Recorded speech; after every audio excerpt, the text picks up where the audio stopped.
നമസ്കാരം. മലയാളി വാർത്തയിലേക്ക് സ്വാഗതം. ദേശീയ മാധ്യമങ്ങൾ ഇപ്പോൾ വലിയ പ്രാധാന്യത്തോടുകൂടി റിപ്പോർട്ട് ചെയ്യുന്ന ഒരു വാർത്തയാണ് അജിത് ഡോവലിൻ്റെ ചൈന സന്ദർശനം.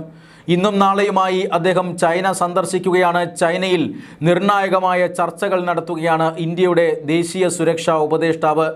ഇന്ത്യയും ചൈനയും തമ്മിൽ നിലനിൽക്കുന്ന അതിർത്തി തർക്കങ്ങളിൽ ചില പരിഹാരങ്ങൾ ഉണ്ടാക്കുക എന്ന ലക്ഷ്യത്തോടു കൂടിയാണ് ഇത്തരത്തിലുള്ള സ്പെഷ്യൽ റിപ്രസെൻറ്റേറ്റീവ് ചർച്ചകൾ കഴിഞ്ഞ കുറേ വർഷങ്ങളായി നടന്നു വരുന്നത്.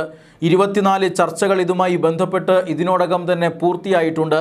ഇപ്പോൾ നടക്കാൻ പോകുന്നത് 25ാമത്തെ തല ചർച്ചകളാണ്. സ്പെഷ്യൽ റെപ്രസെൻറ്റേറ്റീവ് ചർച്ചകളെ നയിക്കാനാണ് അജിത് ഡോവൽ, ദേശീയ സുരക്ഷാ ഉപദേഷ്ടാവായ അജിത് ഡോവൽ ചൈനയിലേക്ക് പോയിരിക്കുന്നത്. അദ്ദേഹം വൈകാതെ ഇത്തരം ചർച്ചകൾ ആരംഭിക്കും. 25ാം വട്ട ചർച്ചകൾ നടക്കുമ്പോൾ വലിയ പ്രതീക്ഷയാണ് ഇരു രാജ്യത്തെയും ജനങ്ങൾക്കുള്ളത്. അതായത് 2020 ശേഷം രണ്ട് രാജ്യങ്ങളുടെയും നയതന്ത്ര ബന്ധം വലിയ രീതിയിൽ മോശമായിരുന്നു. 2020 ലഡാക്കിലുണ്ടായ സംഘർഷം, ഗാൽവൻ സംഘർഷം, അതാണ് രണ്ട് രാജ്യങ്ങളും തമ്മിലുള്ള ബന്ധം വഷളാകാൻ കാരണം. ചൈന പ്രകോപനമൊന്നും കൂടാതെ ഇന്ത്യൻ അതിർത്തിയിലേക്ക് കടന്നു കയറുകയായിരുന്നു. അതിനെ ഇന്ത്യയുടെ സുരക്ഷാ സേന തടയുകയും ഇരുഭാഗത്തും വലിയ ആൾനാശം ഉണ്ടാവുകയും ചെയ്തു. ആയുധങ്ങൾ ഉപയോഗിക്കാത്ത അതിർത്തിയായിട്ട് കൂടി ഉണ്ടായ സംഘർഷവും ആൾനാശവും ഇന്ത്യയെയും ചൈനയെയും ഞെട്ടിച്ചിരുന്നു.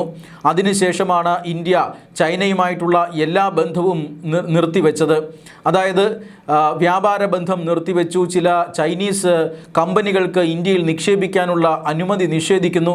മാത്രമല്ല, ചൈനയും ഇന്ത്യയും തമ്മിലുള്ള ഡയറക്റ്റ് ഫ്ലൈറ്റ് സർവീസ് പോലും നിർത്തിവെക്കുന്നു. കോവിഡിനെ തുടർന്ന് നിർത്തിവെച്ച സർവീസുകൾ പുനരാരംഭിക്കാൻ പിന്നീട് ഇന്ത്യ തയ്യാറായില്ല. ചൈന പലവട്ടം ഈ ഒരു വിഷയങ്ങൾ, അല്ലെങ്കിൽ ഈ 3 വിഷയവും ഉടൻ ശരിയാക്കണമെന്ന് ഇന്ത്യയോട് ആവശ്യപ്പെട്ടിരുന്നു. എന്നാൽ അതിർത്തിയിൽ സേനാ വിഭാഗങ്ങൾ, ഇരു രാജ്യത്തെയും സേനകൾ മുഖാമുഖം നിൽക്കുന്ന സാഹചര്യമുണ്ട്. അതിനാൽ അതിർത്തിയിലെ പ്രശ്നങ്ങൾ ആദ്യം പരിഹരിക്കട്ടെ എന്ന നിലപാടായിരുന്നു കേന്ദ്രത്തിലെ നരേന്ദ്രമോദി സർക്കാർ സ്വീകരിച്ചത്. അതുകൊണ്ട് തന്നെ ചൈനയും ഇന്ത്യയും തമ്മിൽ ഏറെ നാൾ വലിയ സംഘർഷ രാജ്യങ്ങളായി മാറി നിന്നിരുന്നു. ഏതാണ്ട് 4 വർഷത്തോളം ഇരു രാജ്യത്തിൻ്റെയും സൈന്യങ്ങൾ മുഖാമുഖം അതിർത്തി പ്രദേശത്ത് നിന്നിരുന്നു. യുദ്ധസമാനമായ സാഹചര്യമായിരുന്നു ചൈനയും ഇന്ത്യയും തമ്മിൽ അന്നുണ്ടായിരുന്നത്. എന്നാൽ പെട്ടെന്ന് അമേരിക്ക ചൈനയ്ക്ക് നേരെയും ഇന്ത്യക്ക് നേരെയും വ്യാപാര യുദ്ധവുമായി തിരിഞ്ഞതോടുകൂടിയാണ് പരസ്പരം പോരടിക്കേണ്ട രാജ്യങ്ങളല്ല, പരസ്പരം സഹകരിച്ച് ഒന്നിനൊന്ന് സഹായമായി മാറേണ്ട രാജ്യങ്ങളാണ് ഇന്ത്യയും ചൈനയുമെന്ന് ഇരു ലോക നേതാക്കന്മാരും തിരിച്ചറിയുന്നത്. അതിൻ്റെ ഭാഗമായി പ്രധാനമന്ത്രി നരേന്ദ്രമോദിയും ചൈനീസ് പ്രസിഡന്റ് ഷീ ജിൻപിങ്ങും 2025 ബ്രിക്സ് ഉച്ചകോടിയുടെ ഭാഗമായി തമ്മിൽ കണ്ടു. അന്ന് പ്രധാനമന്ത്രി നരേന്ദ്രമോദി ബ്രിക്സ് ഉച്ചകോടിക്കായി റഷ്യയിൽ എത്തുന്നതിന് മുമ്പ് തന്നെ ചൈന അതിർത്തി തർക്കങ്ങൾ പരിഹരിക്കാനുള്ള ശ്രമങ്ങൾ ആരംഭിച്ചിരുന്നു. പിന്നീട് 2025 ഓഗസ്റ്റിൽ ഇന്ത്യൻ പ്രധാനമന്ത്രി SCO ചർച്ചകൾക്കായി ചൈനയിലും എത്തിയിരുന്നു. ആ സമയത്തും വലിയ രീതിയിലുള്ള നയതന്ത്ര പ്രഖ്യാപനങ്ങൾ ചൈന നടത്തിയിരുന്നു. മുഖാമുഖം നിന്നിരുന്ന സേനയെ ചൈന പിൻവലിച്ച് 2020 മുമ്പുള്ള പ്രദേശത്തേക്ക് കൊണ്ടുപോയി. ഇന്ത്യയും അതോടുകൂടി സേനയെ പിൻവലിച്ച് പഴയ സ്ഥാനത്ത് നിർത്തി. അതോടുകൂടിയാണ് ഇരു രാജ്യങ്ങളും തമ്മിലുള്ള നല്ല ബന്ധം ആരംഭിച്ചത്. ഇനിയുള്ള ബോർഡർ ഡിസ്പ്യൂട്ടുകൾ ചർച്ച ചെയ്ത് പരിഹരിക്കാമെന്നാണ് സ്പെഷ്യൽ റെപ്രസെൻറ്റേറ്റീവ് ചർച്ചകൾക്ക് തുടക്കമിട്ടത്. അത്തരമൊരു ചർച്ചയുടെ ഏറ്റവും ഒടുവിലത്തെ വിഭാഗമാണ് ഇനിയിപ്പോൾ ഏതാനും മണിക്കൂറുകൾക്കകം ആരംഭിക്കാനിരിക്കുന്നത്. ഇന്നത്തെ അജിത് ഡോവലിൻ്റെ സന്ദർശനം ഈ ചർച്ചകൾ മാത്രമല്ല, ഏറ്റവും പ്രധാനപ്പെട്ട ഒരു വലിയ ഈവൻ്റ് അടുത്ത മാസം ഇന്ത്യയിൽ നടക്കുകയാണ്.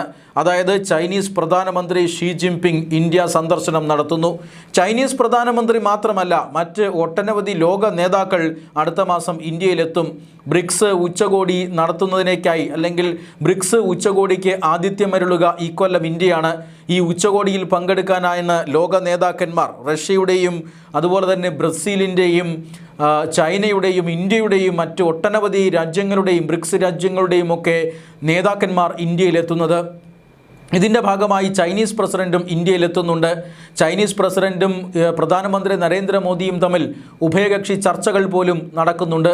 ഇതിന് മുന്നോടിയായിട്ട് നടത്തുന്ന ദേശീയ സുരക്ഷാ ഉപദേഷ്ടാവിൻ്റെ ചൈന സന്ദർശനം അതുകൊണ്ട് തന്നെ വലിയ പ്രാധാന്യം അർഹിക്കുന്നതാണ്. ചൈനീസ് വിദേശകാര്യമന്ത്രി വാങ് യിയുമായും ദേശീയ സുരക്ഷാ ഉപദേഷ്ടാവ് ചർച്ച നടത്തുന്നുണ്ട്. ബ്രിക്സ് ഉച്ചകോടിക്കായി അടുത്ത മാസം 12-നാണ് ഇന്ത്യ ഒരുങ്ങിക്കൊണ്ടിരിക്കുന്നത്. ഇന്ത്യൻ പ്രധാനമന്ത്രിയുമായി രാഷ്ട്ര നേതാക്കളും ചൈനീസ് പ്രസിഡന്റും എല്ലാവരും ഉഭയകക്ഷി ചർച്ചകൾ നടക്കുന്നുണ്ട്. ഈ ഉഭയകക്ഷി ചർച്ചകൾക്ക് മുന്നൊരുക്കങ്ങളാണ് ഇന്ന് അജിത് ഡോവൽ ചൈനയിലെത്തി ചെയ്യുക. ഇന്ത്യയും ചൈനയും തമ്മിലുള്ള നയതന്ത്ര ബന്ധം സാധാരണ രീതിയിലാകുന്നതിനുള്ള നടപടിക്രമങ്ങളാണ് ഇപ്പോൾ പുരോഗമിക്കുന്നത്. അജിത് ഡോവലിൻ്റെ ചൈന സന്ദർശനം അതിന് ഊർജം നൽകും. ഇനിയിപ്പോൾ ബ്രിക്സ് ഉച്ചകോടിക്കായി ചൈനീസ് പ്രസിഡന്റ് ഇന്ത്യയിലെത്തുമ്പോഴും ഇരു രാജ്യങ്ങളും തമ്മിലുള്ള ബന്ധം കൂടുതൽ ഊഷ്മളമാകാനാണ് സാധ്യത. ഇന്ത്യയും ചൈനയും റഷ്യയും തമ്മിലടുക്കുന്നതും ബ്രിക്സ് രാജ്യങ്ങൾ ഉച്ചകോടി നടത്തുന്നതുമൊന്നും അമേരിക്കയ്ക്ക് വലിയ താല്പര്യമുള്ള വിഷയങ്ങളല്ല. അമേരിക്ക ഭയക്കുകയും ചെയ്യുന്ന വിഷയം കൂടിയാണത്. കാരണം ഡോളറിന് പകരമായി ബ്രിക്സ് അംഗരാജ്യങ്ങൾ എന്തോ പുതിയൊരു കോമൺ നാണയം പുറത്തിറക്കാൻ പോകുന്നു എന്നൊരു പേടി അമേരിക്കയ്ക്കുണ്ട്. മാത്രമല്ല ബ്രിക്സ് അംഗരാജ്യങ്ങളുടെ നാണയങ്ങൾ, രൂപയുൾപ്പെടെയുള്ള നാണയങ്ങളിൽ ട്രേഡ് നടത്താനുള്ള ഒരു സാഹചര്യവും ബ്രിക്സ് ഒരുക്കുന്നുണ്ട്. ഇതെല്ലാം അമേരിക്കയെ വല്ലാതെ ചൊടിപ്പിക്കുന്നുണ്ട്. അതുകൊണ്ട് തന്നെ അമേരിക്ക ഇന്ത്യയിൽ നടക്കാൻ പോകുന്ന ബ്രിക്സ് ഉച്ചകോടിയെ വളരെ സൂക്ഷ്മമായി തന്നെ നിരീക്ഷിക്കുന്നു. ഈ സാഹചര്യത്തിലാണ് ഇന്ത്യൻ പ്രധാനമന്ത്രിയും റഷ്യൻ പ്രസിഡന്റും ചൈനീസ് പ്രസിഡന്റും ഒക്കെ ഉൾക്കൊള്ളുന്ന ഒരു ലോകനിര അടുത്ത മാസം ദില്ലിയിൽ സമ്മേളിക്കുകയും ആശയവിനിമയം നടത്തുകയും ചെയ്യാൻ പോകുന്നത്.